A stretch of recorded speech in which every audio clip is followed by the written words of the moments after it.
Medical కాలేజీలో తెచ్చింది ఎవరు? వైసీపీ మెడికల్ కాలేజీలు నిర్మించిందా లేదా? వైసీపీ వర్షన్ ఏంటి? టీడీపీ రియాక్షన్ ఏంటి?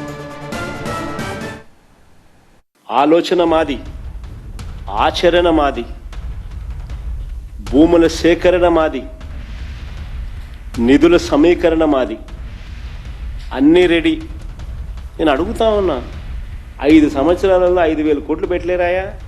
కొన్ని లక్షల మందికి మేలు జరిగే ఎస్టాబ్లిష్మెంట్స్, ప్రతి జిల్లాలోనూ ఒక సూపర్ స్పెషాలిటీ హాస్పిటల్. సిగ్గుండాలి ప్రభుత్వం ఏదన్నా కానీ ఏదన్నా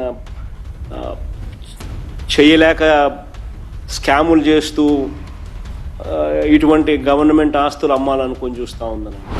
17 మెడికల్ కళాశాలలు మంజూరైతే వాటిని పూర్తి చేయకుండా 5 సంవత్సరాల పాటు నిద్రపోయి ఒక్కటంటే ఒక కళాశాలను కూడా పూర్తి చేయకుండా ఇవాళ తప్పని పరిస్థితులు కేంద్రం నబార్డ్ నుంచి నిధులు రావడానికి అవకాశం ఉంది, దాని దారి మళ్ళిచ్చారు. శాసకీ కింద నిధులు వస్తే దాని దారి మళ్ళిచ్చారు. సెంట్రలీ స్పాన్సర్ స్కీమ్ కింద వచ్చిన నిధులు మాత్రమే ఖర్చు పెట్టారు, కానీ రాష్ట్ర ఖజానా నుంచి ఒక్క పైసా ఖర్చు పెట్టకుండా ఒక్క కళాశాలను కూడా పూర్తి చేయకుండా పునాదుల స్థాయిలోనే వదిలేసి, మొండిగూడుల స్థాయిలోనే వదిలేసి వాళ్ళ నాణ్యమైన వైద్య విద్యను విద్యార్థులకు అందించమంటే ఎలా సాధ్యమవుతుందో ఆయన విజ్ఞప్తికి వదిలేస్తున్నారు.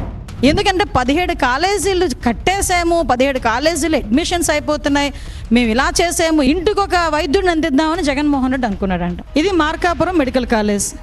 ఇందులో అడ్మిషన్స్ అయితే ఎక్కడ కూర్చొని చదువుకుంటారు విద్యార్థులు? కనీసం ఫ్యాకల్టీ ఇవ్వడానికైనా ఒక ఆస్కారం ఉందా? ఎంత పర్సంటేజ్ ఇందులో కంప్లీట్ అయ్యి ఉంటుందో ఒకసారి ఆలోచన చేయండి. బాపట్ల మెడికల్ కాలేజ్ ఇది. ఇవన్నీ ఆయన 17 మెడికల్ కాలేజీలను ఇచ్చాను అని చెప్తున్న దాంట్లో మచ్చుతునకలు ఇవన్నీ నేను చెప్తున్నవి.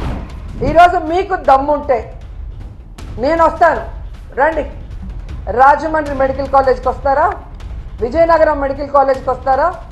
నేను ఇన్ఛార్జిగా ఉన్న మచిలీపట్నం మెడికల్ కాలేజ్కి వస్తారా? నంద్యాల మెడికల్ కాలేజ్కి వస్తారా?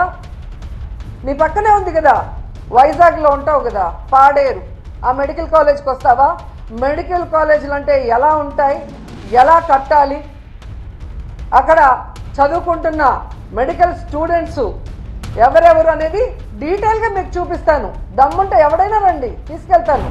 లోకేష్ గారైనా, అనిత గారైనా, ఇంకెవరైనా సరే ముందు గోతులు తవ్వుతాం, ఆ పైన పుట్టింగ్స్ వేస్తాం, ఆ పైన పిల్లర్స్ వేస్తాం, పిల్లర్స్ తర్వాత స్లాబ్లు వేస్తాం, స్లాబుల తర్వాత గోడలు కడతాం, గోడల తర్వాత ప్లాస్టరింగ్లు వేస్తాం, ప్లాస్టరింగ్ల తర్వాత ఫర్నిచర్ వర్క్స్, ఇంటీరియర్ వర్క్స్ చేస్తాం, లాస్ట్కి రంగులేస్తాం.